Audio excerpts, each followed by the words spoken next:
Damn. He did some wild ass fucking movies, though, man. He did. 2001.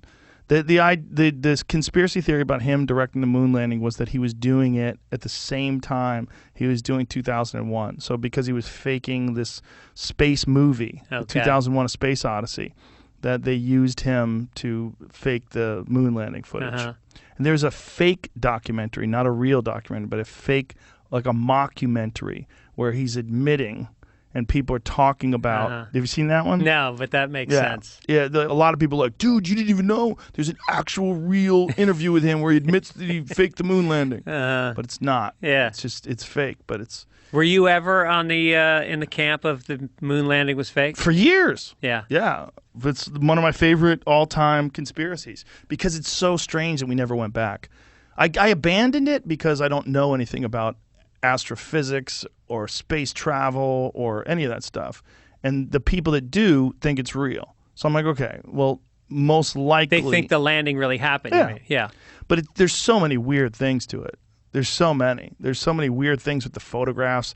And there's like intersecting shadows that indicate different light sources. There's all sorts of weird... The flag waving. Yeah, it's weird shit, man.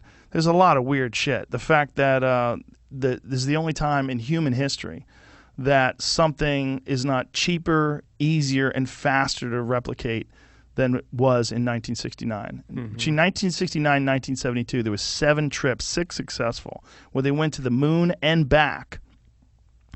And every space flight since then has been like near Earth orbit. You know, everything is like, you know, just a few miles up. It's not, they don't go like they did then. I mean, I think everything since then is like 300 miles. Every human travel, you know, like space shuttles and stuff like that, they never go that far. Yeah. They never go into deep space and come back. The only time they came back was during the moon landings in the 60s when they were lying about everything. But the thing is, like, Nixon was president back then. It was like, it's so romantic. Bombing Cambodia. And yeah. It's so romantic to think that they faked it. Also, here's another reason. If you watch the post-flight press conference, and again, I'm not saying that this is actually what's happening, but it seems completely like they're full of shit. When they come back, it seems like they're lying and they're nervous, and they ask them about the stars, and again, I'm not on the camp that they faked it, but there was Buzz Aldrin, Neil Armstrong, and Michael Collins. And Michael Collins, they asked him about stars, and in the press conference, he's like, I don't recall seeing any stars.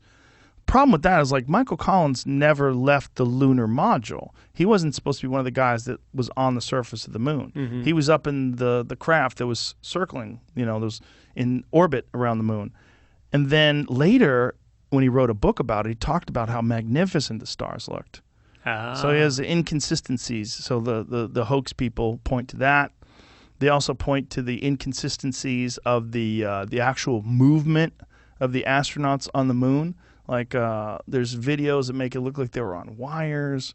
There's videos that there's like the back of his suit is being pulled by something. It's weird. But again, like, when was the last time you saw someone in 1/6 Earth's gravity? Maybe things just look weird. But there's a video of them where it looks like they're on trampolines, which is very strange. They're bouncing around on the surface of the moon, like literally, and you can't see their feet, or they're like hidden behind equipment. And they're just bouncing up in the air, and you're like, it's fun. It's fun to think that Kubrick faked it all.